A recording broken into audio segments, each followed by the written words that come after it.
Parliament में आज बड़ा हंगामा हुआ जब जॉइंट पार्लियामेंट्री कमेटी यानी जेपीसी की वैकफ अमेंडमेंट बिल 2024 पर रिपोर्ट राज्यसभा में पेश की गई। रिपोर्ट के आते ही विपक्षी मेंबर्स ने खूब विरोध किया। उन्होंने रिपोर्ट को गलत बताया और कहा कि इसमें उनकी बातें दबाई गई हैं। हंगामा इतना बढ़ा कि विपक्षी एमपीज वॉक आउट कर गए। इससे साफ है कि बिल पर कितनी गहरी डिसएग्रीमेंट है, लेकिन गवर्नमेंट अपने स्टैंड पर अड़ी रही। उन्होंने कहा कि जेपीसी ने सही प्रोसेस फॉलो किया है, अमेंडमेंट्स भी डाले हैं और पूरे देश में डिस्कशंस भी हुए हैं। अब आगे पार्लियामेंट में इस पर बहस होगी। पूरा देश देख रहा है कि ये इंपॉर्टेंट लॉ क्या शेप लेता है, क्योंकि इससे रिलीजियस फ्रीडम और प्रॉपर्टी राइट्स जुड़े हैं। वाकफ बिल का ये विवाद इंडिया में सेक्युलरिज्म और माइनॉरिटी राइट्स की बड़ी लड़ाई को दिखाता है। विपक्ष का कहना है कि डिसेंट नोट्स के साथ छेड़छाड़ हुई है, ये डेमोक्रेसी के प्रिंसिपल्स के खिलाफ है। इससे लेजिस्लेटिव प्रोसेस में ट्रांसपेरेंसी और फेयरनेस पर सवाल उठते हैं। आज के ड्रामा के बाद अब देश गवर्नमेंट के रिस्पॉन्स और इस कंट्रोवर्शियल बिल के फ्यूचर का इंतजार कर रहा है।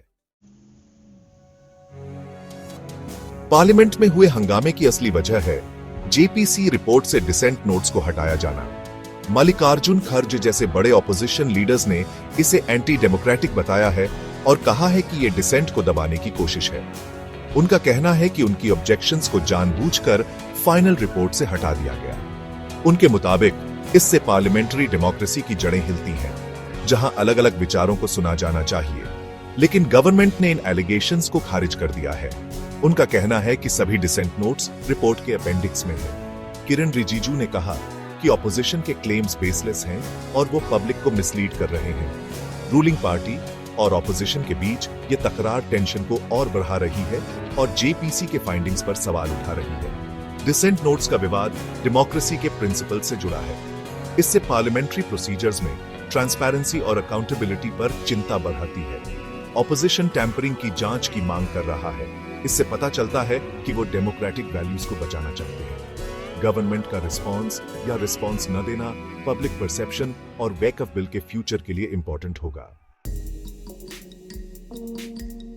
वैकफ अमेंडमेंट बिल 2024 विवादों में घिर गया है। इसके असली मकसद और रिजल्ट्स पर बहस छिड़ी हुई है। गवर्नमेंट का कहना है कि यह बिल वैकफ प्रॉपर्टी मैनेजमेंट को मॉडर्न बनाने, ट्रांसपेरेंसी लाने और अकाउंटेबिलिटी बढ़ाने के लिए जरूरी है। उनका तर्क है कि अभी सिस्टम में इनएफिशिएंसी और करप्शन है, जिससे मुस्लिम कम्युनिटी के लिए वैकफ प्रॉपर्टीज का डेवलपमेंट और यूज नहीं हो पा रहा है। लेकिन ऑपोजिशन का नजरिया अलग है। उन्हें लगता है कि यह बिल वैकफ बोर्ड्स की ऑटोनॉमी कम करने और गवर्नमेंट कंट्रोल बढ़ाने की कोशिश है। उनका कहना है कि अमेंडमेंट से वैकफ बोर्ड्स के पावर्स कम हो जाएंगे और वो प्रॉपर्टीज को इंडिपेंडेंटली मैनेज नहीं कर पाएंगे। उन्हें डर है कि इससे वैकफ प्रॉपर्टीज का गलत इस्तेमाल हो सकता है और मुस्लिम कम्युनिटी मार्जिनलाइज हो सकती है।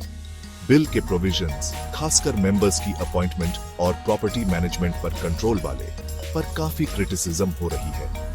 ऑपोजिशन का तर्क है कि इन चेंजेस से गवर्नमेंट वक्फ बोर्ड्स के कॉम्पोजिशन को इन्फ्लुएंस कर पाएगी और वक्फ प्रॉपर्टीज को किसी और काम के लिए यूज कर सकती है, जो ओरिजिनल डोनर्स का मकसद नहीं था।